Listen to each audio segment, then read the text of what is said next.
This is Inside Geneva. I'm your host, Imogen Folks, and this is a production from Swissinfo, the international public media company of Switzerland.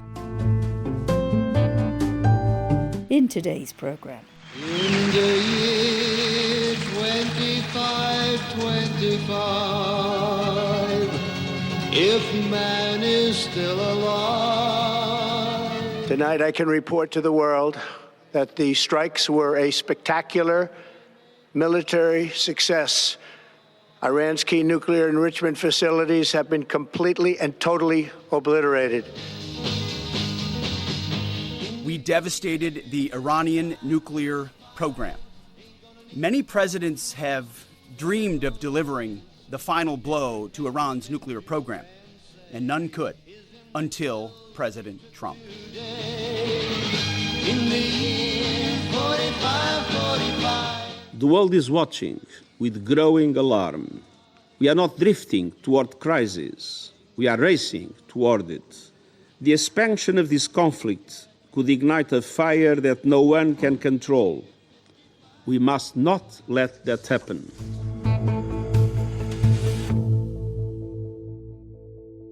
Hello and welcome again to Inside Geneva. And as you heard in the introduction, we've got something a little different for you today. I know it's not actually 2525, but indulge me because the year 2025 so far has felt, I think we could say, pretty worrying, maybe even apocalyptic. So here we are Inside Geneva's little studio in the United Nations building. We're bringing you an analysis of the first 6 months of this year. I've got with me Gunilla von Hall of the Swedish daily Svenskadagbladet and Nick Cumming-Bruce, regular contributor to the New York Times, all experts in what happens in Geneva. And to comfort ourselves in this grim year so far, we've even got some cake. I was being a bit flippant and wondering if we should call this episode War and Cake. Let me ask you both first in this moment, before we reflect a whole lot on the first 6 months. I mean, dare we even eat cake? Is it the moment? We have already eaten our We've cake. had the bloody cake. We had our cake, so we can't really, regret that. But yeah, as you said, it's all started downhill from 20th of January. That's when it started, and since then it's just, the Ukraine war will be over in 24 hours.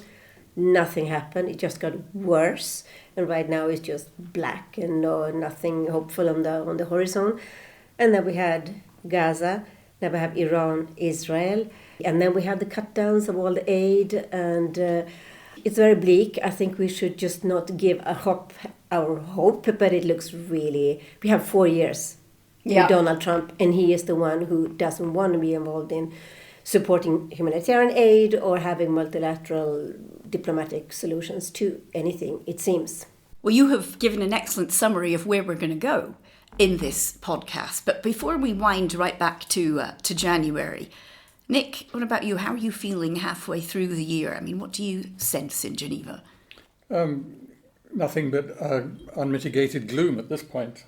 As Gunilla has just said, really, we've watched essentially the unravelling of all the international frameworks that exist to try and mitigate the effects of conflict in the world. And instead we have intensifying humanitarian disasters on many continents, evisceration of international aid, which is already costing lives in ways that are probably never going to be fully counted, and the most powerful country in the world taking unilateral positions that are often at variance with international law, which has grim consequences for the rest of the international community.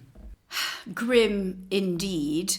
Let's start with the topic you both raised. And what I should tell our listeners is we're going to play you a few highlights over the course of this episode of earlier podcasts we did. So you can find all of them wherever you get your podcasts. I'll put the links to them also in our show notes.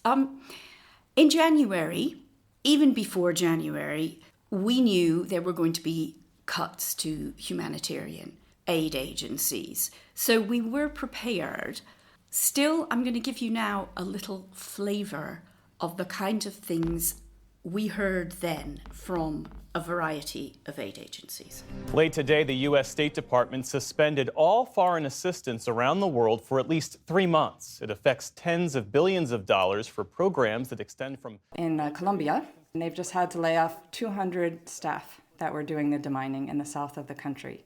So all of a sudden, these families have no work. And the alternative in the area, you know what it is? Coca plants. So how is that in the U.S. interest? The Trump administration has issued a halt to nearly all existing foreign aid. Creating safe zones for Syrian women in refugee camps, providing medical assistance to pregnant women in Burma.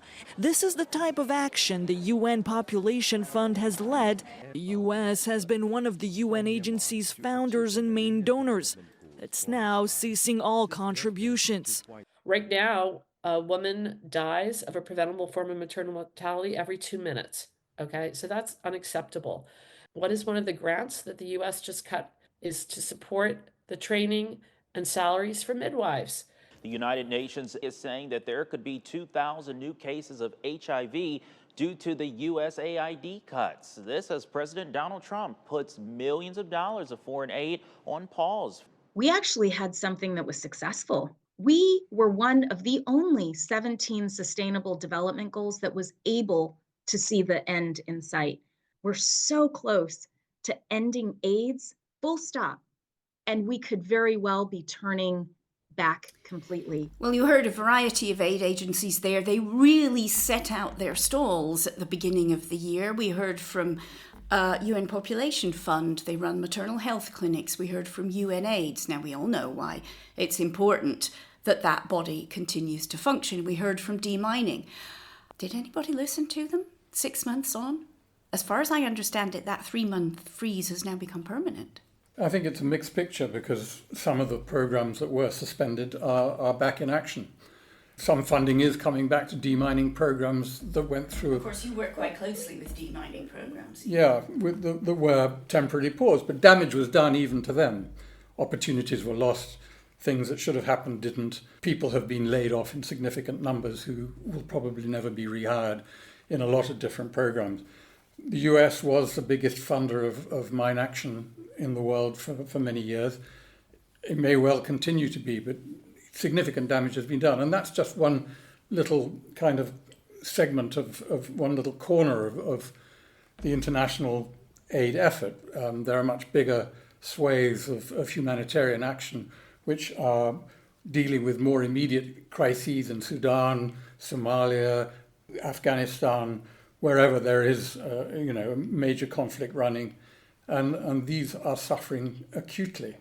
And then you have, of course, the loss of funds to institutions like the Human Rights Office here, a loss of about 1/3 of their budget this year, which will mean cuts in staff, which will mean cuts in their ability to support all sorts of programs that are not very high profile, but help states to implement legal reforms that basically help stabilize societies. And those are all suffering. So there's a lot of intangible costs as well as the very visible costs in terms of the loss of funding for the UNAIDS program, the loss of funding for the WHO and the essential work it does fighting diseases like TB and polio.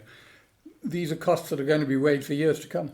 I think one of the things, Gunilla, is that when these things stop, it becomes also incredibly costly to restart them. I mean, you and I were at that evening last week in Geneva, that rather nice party, where everybody from Geneva was there. And I don't know if you bumped into it. I bumped into the head of UN Humanitarian Affairs, Tom Fletcher. He's in town to basically say, I know we're not even going to get half what we need. So he's basically triaging now people who are suffering famine or caught up in conflict. I mean, very hard decisions. It's really, really sad. And then the other aspect too is the cuts in money and helping people who really need. And then the other side is how the agencies are being told not to use, to wash off on the websites basically words that has to do with equality, inclusion, diversity, climate change. Women.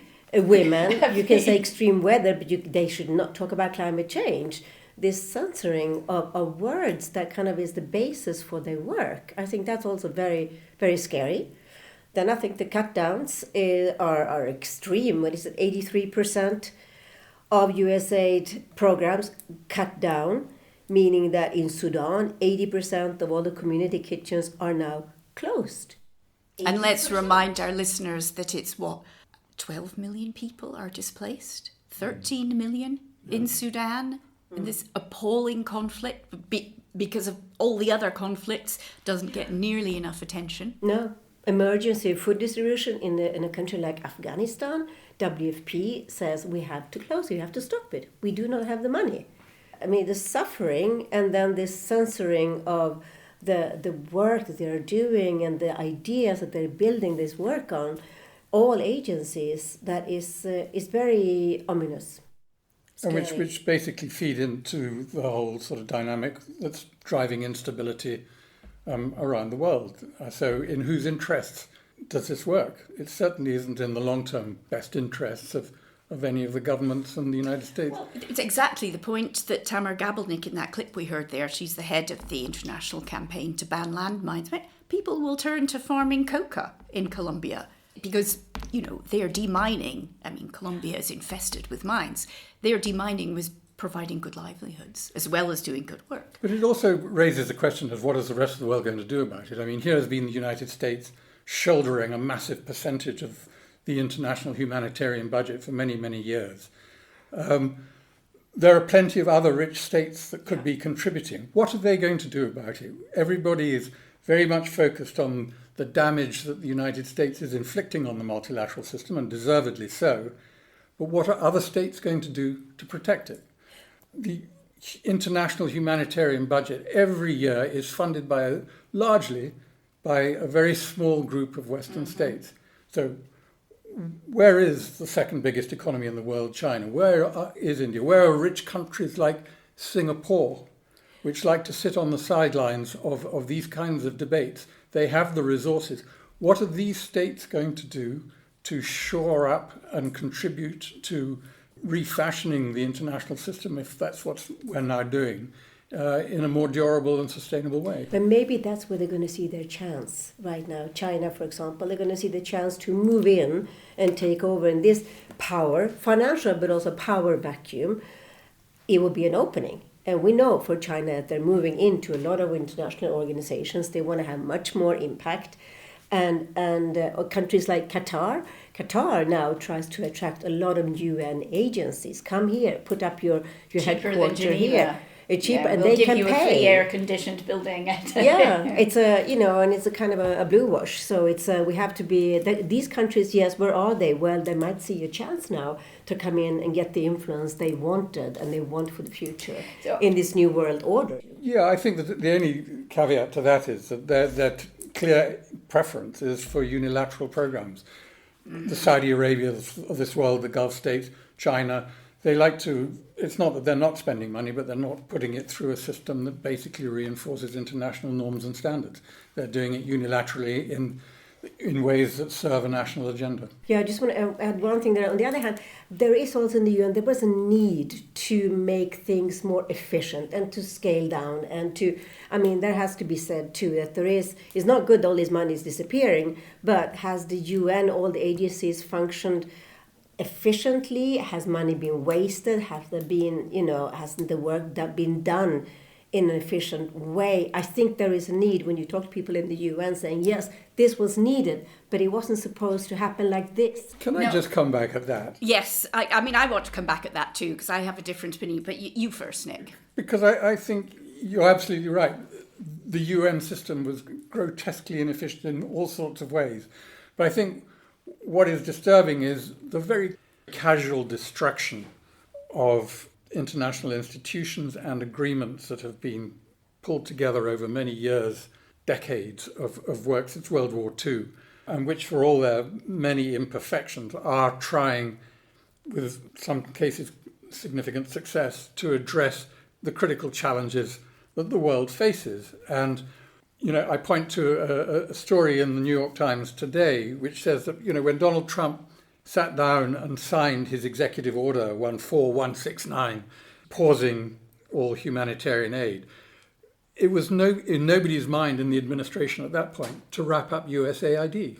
And it just unfolded in a kind of rather sort of shambolic process where Elon Musk rolls in and basically tosses a $35 billion program into the wood chipper. And so a program that Marco Rubio used to be a major supporter of is shuttered and abandoned. And all the soft power that goes with it is also cancelled. How does that serve American interests, let alone the damage that it does to people who are on the receiving end of that massive aid program? But at the same time, the United States has shouldered a huge share of the international aid burden over many years. Well, but and not in proportion to its economy. European countries but pay no, more. but as a percentage of the total, Yes. It's been a major share. And as they pull back, the question then is, what are other countries in the world going to do to fight for the multilateral system and to fight for multilateral aid programs? How are they going to step forward? Multilateral aid has been funded by a small handful of European countries. So where are the Chinas? Where are the rich countries like Singapore? Where are the other big economies? Where is another aspiring global power, India, in supporting the multilateral system? It's time for us to see that and to see what they can do to reinvigorate a multilateral system and to give it, the strength to really fight for all the values and legal advances that have been made since World War II, precisely to prevent the world slipping back into another major conflagration. Well, but perhaps it wouldn't have happened otherwise. I spoke to someone who works at OPCHA the other day, is saying, yeah, it shouldn't happen like this. But if it wasn't this kind of extreme wake up, maybe it would not have been done. He's not defending what's happening, but just saying... So, I just want to jump in on that, because I think, like you, I've been reporting in Geneva for some years. When I came here, which was actually 20 years ago, we were having similar conversations about cuts. And there was a change to coordinate much more. And I would honestly say, and I've been in the field quite a lot in crisis zones with humanitarian agencies, I'm not sure with the humanitarian agencies that there's that much left to cut. And just coming back to China, when Donald Trump was first elected in 2016, we saw his withdrawal from the multilateral system. And Chinese diplomats came here to Geneva and said, that's okay because we're here, we will step in. Did they invest more in humanitarian work? No, they didn't. You're right, Nick, they want to do it all bilaterally, I think. They want to have control these countries, as the United States does, over an aid project so that it fits into their own view of what's in their interests, which of course is antithetical to the whole principle of humanitarian work.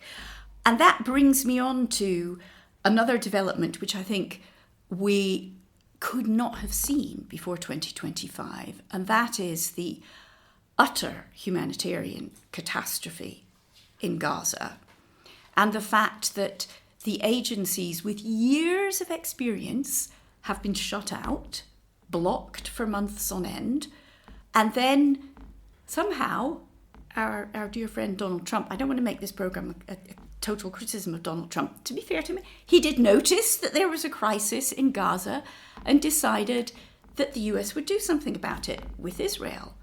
Enter the Gaza Humanitarian Foundation. I'm going to play you a little bit of an excerpt of a podcast we did about that, because I think, to me, this development is really significant for how Geneva works.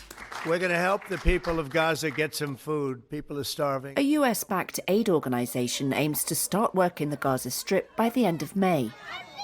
This seems to be militarized, politicized, manipulated.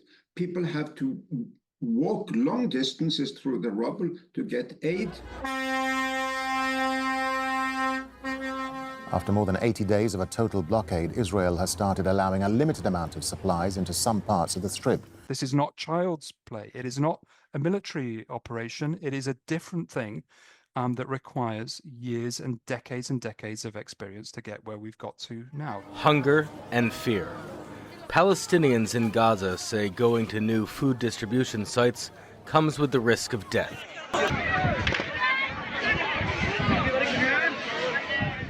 reports from Gaza say at least 26 Palestinians have been killed and many more wounded after Israeli tank fire hit people near a US-funded aid distribution centre. It's an utter disaster. The writing was on the wall from quite a long time ago. All of the actors, the UN, the humanitarian agencies, the NGOs have been saying that from the start.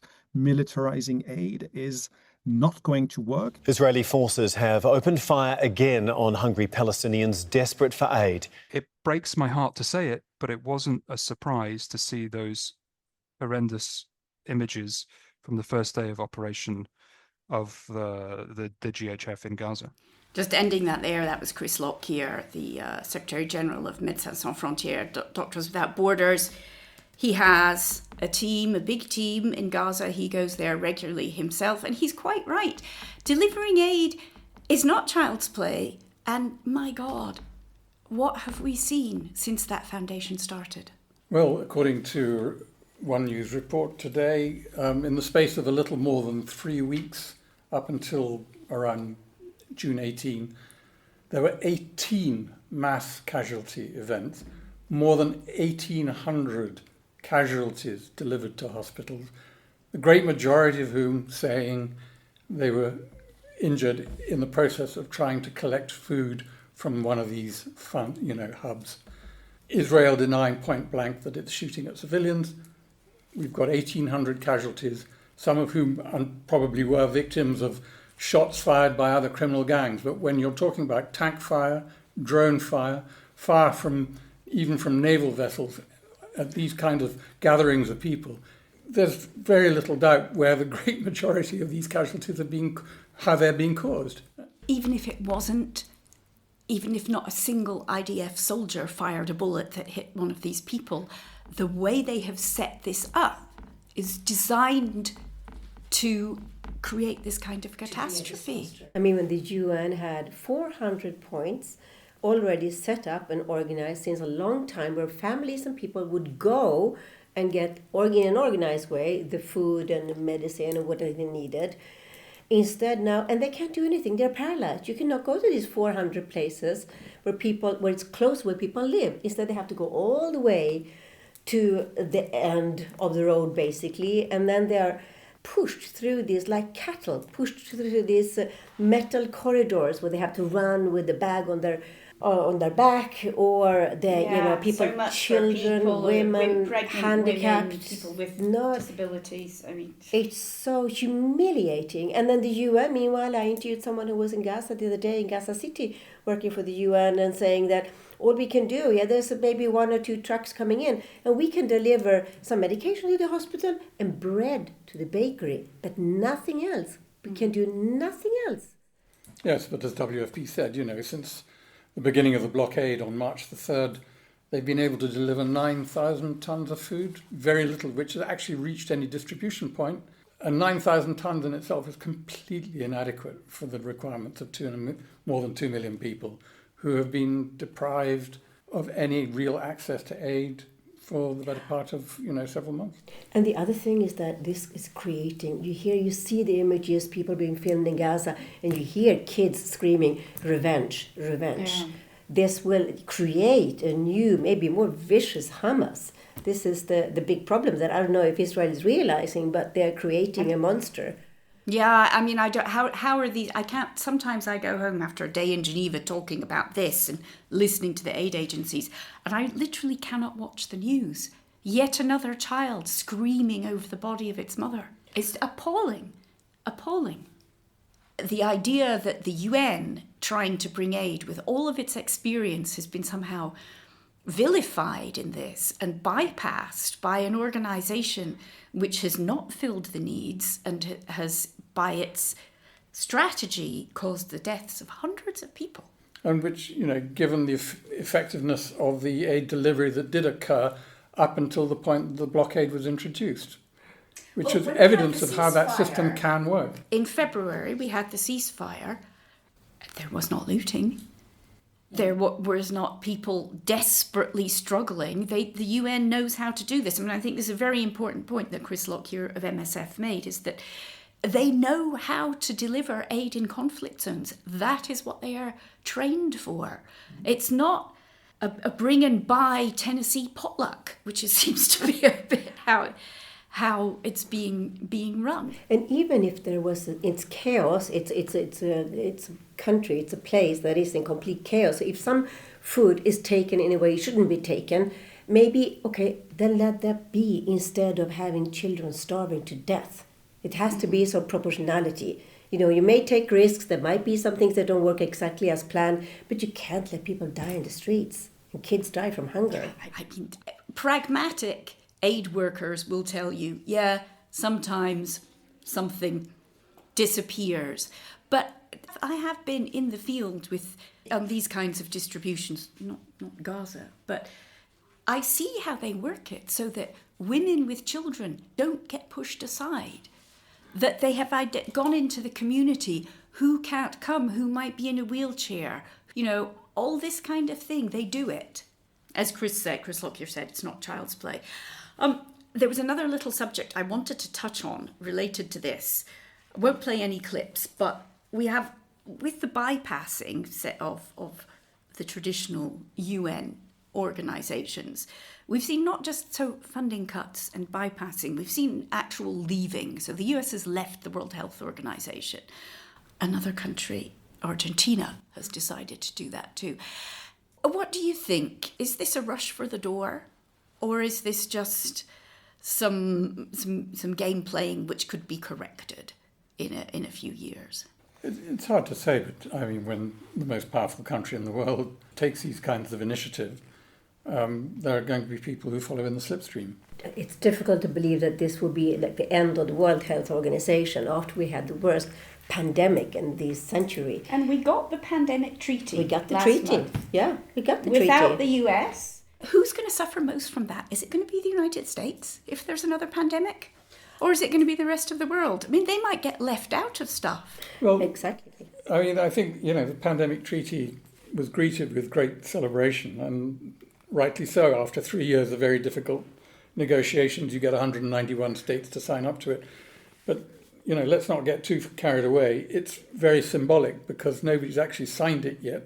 The signatures won't happen until there has been an annex negotiated.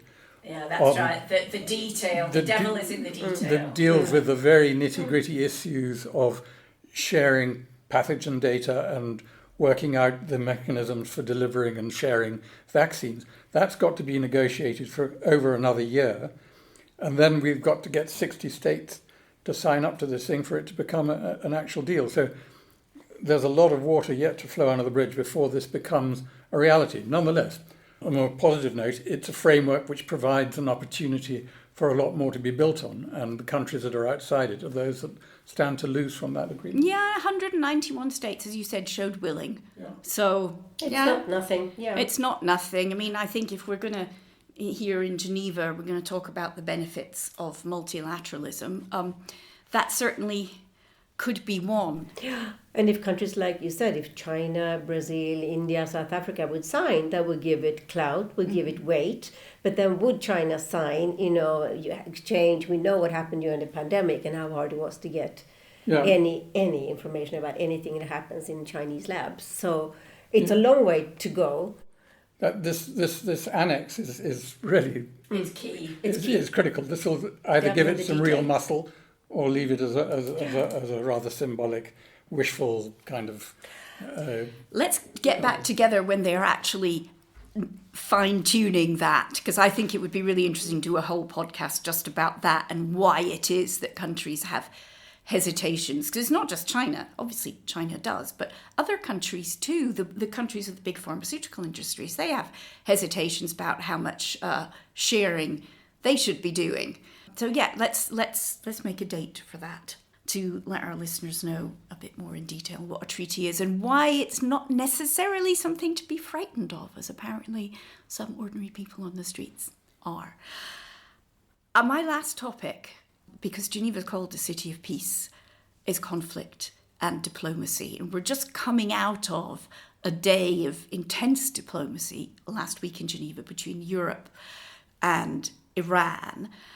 And I was reminded that we got together earlier this year to talk about the prospects for peace of that other conflict, Russia-Ukraine, which of course, again, the current president of the United States was really optimistic about being able to end it quickly. So first of all, let's hear a little flavour of that show, and then we can talk about where we think peace negotiations anywhere actually are. Tonight, in a radical break with the past, the US and Russia agreeing to work together.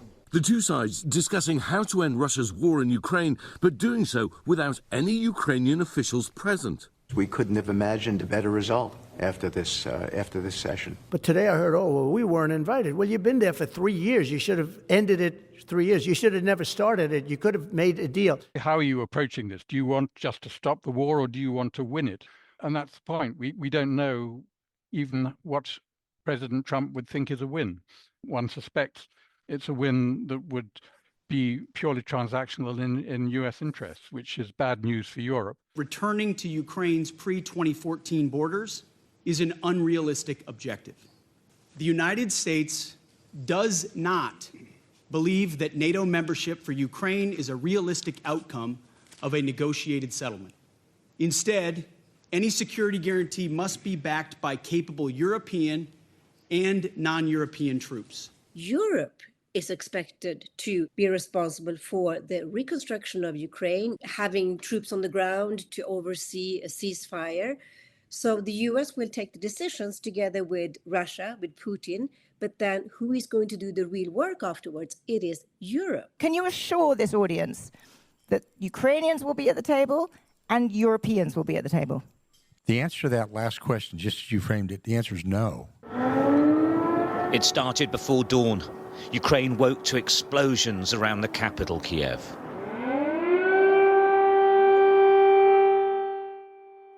And that's what people in Kiev and other Ukrainian cities have been hearing basically all year.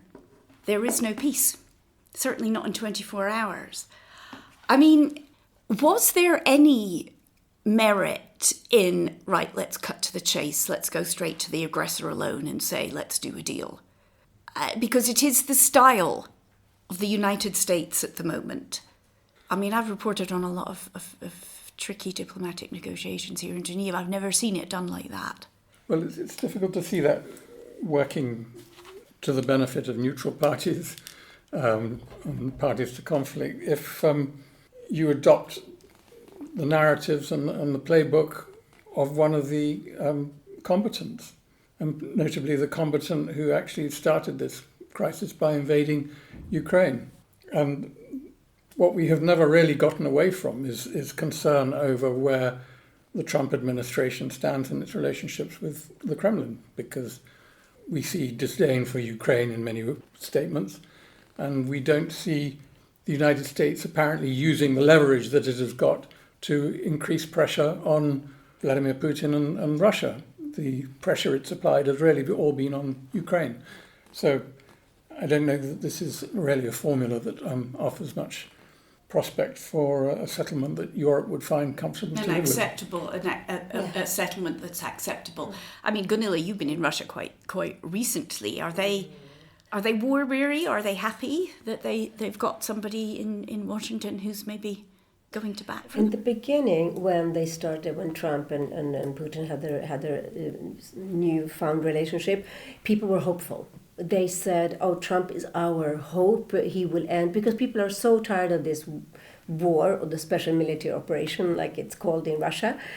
They're really, really tired to hear about it. In Moscow, people are not so affected, but they are tired just of hearing about this operation every day, and they are scared because the suppression of people, the repression has really increased. So in the beginning, and then it didn't really happen. The war wasn't finished. I would say, are they happy about having someone like Trump there? Right now on the battlefield, as we see, Russia is winning because they have the weapons and they have the manpower because they pay. They pay people coming from the regions, and they just throw money on the problem, so to speak, while Ukraine has a problem in getting manpower and getting soldiers. So it's looking very bleak, and I think in Russia, yes, some people still put their hope in Trump. to perhaps somehow freeze the front lines or freeze the conflict to be negotiated perhaps later. And in the meantime, we've got no resolution really in Sudan, no resolution in Gaza, a ceasefire, which, to be fair, apparently America did put pressure for a ceasefire, but then it all collapsed into even worse violence and deprivation. And now we have Iran. I mean, and here, contrary to I'm a peacemaker, America has gone in on the side of Israel when Israel kind of unprovoked attacked Iran. I mean, where do we go? I mean, I suppose we need to get back to the point of this is Geneva, traditionally the home of diplomatic resolutions to conflicts, but it's also the original home of the League of Nations, which died in the 1930s precisely because it could not anymore resolve conflicts between states who basically just weren't interested in this kind of diplomacy. Do we have a feeling of the League of Nations now about Geneva? A little bit, don't we? Today, yes, perhaps, but things will change, We are into 3.5 more years with Donald Trump. And it's true, we have 3, if not more, big wars in the world right now, while Trump said that he's going to go into no more wars and it's going to be peace in the world, and this is not happening. Today looks bleak, but let's see. I mean, the world is waiting to see how Iran is going to respond after the attack from the bombing from the Americans. And I still believe that it's going to be some kind of, sooner or later, everyone comes back to negotiation tables. That always ends with some kind of talks. And I think, and I might be in minority here, but I think that the EU has a role to play in Iran, Israel, US, in this conflict sooner or later, because Iran would not talk to Israel, would not talk to the US, but they would probably still speak to the Europeans, and that could be a little light of hope. What do you think, Nick? I mean, I'm just thinking there's conflict, there's the moving away from multilateral bodies, there's the cuts to humanitarian funding, and we should really, we can't really take the US out of the equation. It's so important. But there are other countries who are distancing themselves from humanitarian aid and to a certain extent from the multilateral effort as well.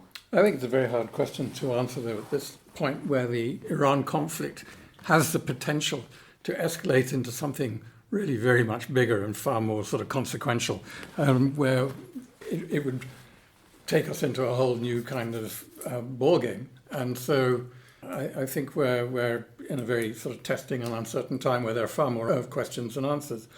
But I think, rather like Gunilla, hopefully sooner rather than later, we're going to find people are wanting to get back to the process of diplomacy and negotiating tables. And it's very difficult to see how giving full rein to escalating conflict in Iran by the United States, for example, would in any way serve its own longer-term interests either in the region or globally. And so we've got 3.5 more years of Mr. Trump. We've got an international system that is struggling to maintain its relevance. And we come back to, again, the question about how effectively the UN can reform itself and to what extent states will support it in that process. And I know you have a meeting to go to about precisely that, this UN 80, which is apparently the Secretary General's plan to a leaner, fitter, more efficient, more relevant United Nations. So we should probably do a program about that too. But we agreed that at the end of this program, we would try not to be too bleak, because these are hard times and people, I think, are very anxious at the moment. That maybe we should still pay tribute, hat tip, to the humanitarian work that comes out of Geneva. People who, they don't live peacefully here in this quiet city. They are in Gaza, they're in Sudan, they're in Afghanistan. And we heard from some of them, from MSF, from UN Population Fund, from the Norwegian Refugee Council, Jan Egeland. They are not giving up. So we should perhaps also try to maintain some faith in this international system. Yeah, I think they're going to be. I mean, that you're talking about how they are in the field and so forth. There's a whole generation now, and there's a future generation, and they consider themselves, they label themselves as humanitarians, and that's not going to go away. I think we're going to have that, especially when we have these crises we see, these wars, this suffering, these images in Gaza, in Iran, in Israel, in Russia, in Ukraine. People see, people feel, the generation coming after us, they're not just going to give up and say, we're not going to do anything. I think there might even be more appetite to be wanting to help and be a humanitarian and wanting to work in these organizations. And try and get us out of the mess we're in. Maybe. Yeah. I mean, the hope of youth. You look skeptical, Nick. You're shaking your head. The hope of youth. I'll rest Can it it get there. worse? Okay. That brings us to the end. Thank you, Gunilla. Thank you, Nick. That's the end of this edition of Inside Geneva. Thanks all for listening. We hope you enjoyed it. Write to us if you have any comments at insidegeneva@swissinfo.ch.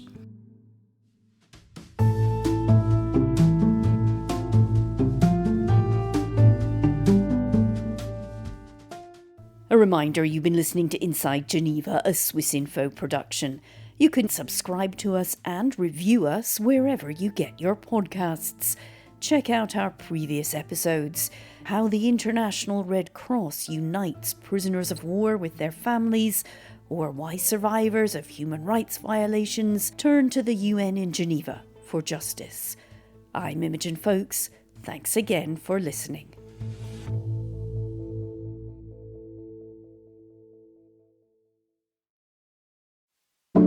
What would you do to protect your family? Becoming a parent definitely is a very emotional thing. How far would you go to protect them from future disease? You suddenly care about something more than you care about yourself, and we live in a world that is filled with things that can go wrong. And what if there was a solution from the second your child is born? When you decide to preserve your baby's cord blood, you are making an incredible investment in the future of your entire family's health. They would all tell you, you're doing this for your child. It will maybe help them later on. That's the promise of stem cell research. A future in which your baby's stem cells can be used to cure serious diseases. Today, newborn stem cells found in cord blood are being used to treat over 80 conditions. We'll keep those amazing cells safe for you, frozen in time. Vimos una luz al final del túnel. We saw a light at the end of the tunnel. That was our daughter. Every breakthrough brings hope and new promises. Con las células madre de With our child's stem cells, we can cure my illness. It made sense to decide for the bank that had its headquarters in Switzerland. It gives some additional credibility. But promises can be broken. That's why the marketing is so clever, because the idea is that you will forget about it because hopefully your kids will be fine. We felt like we had failed our daughter in a very important way. The idea that a part of their kid is out there is frightening. They feel that in a way they failed their kids by doing something in which they were trying to protect them. This is a story of how hope can turn sour and spark a global quest to recover the cells and the most precious thing they contain: life. No sé si ha sido el mayor error de mi vida. I don't know if it was the biggest mistake of my life, but I do know that if today I knew all the things that have happened to me, if I knew, then I wouldn't have signed with them. If you store money, you can go on next day and take it out. With stem cells, it's much more complicated. And then they said, well, we don't have a legal department. And I just started laughing, and they said, don't worry, you will have one very soon. Lost Cells, an original Swissinfo podcast in collaboration with Piz Gloria Productions, Future Proche and Studio Orcenta. Listen on Apple Podcasts, Spotify, or wherever you get your podcasts.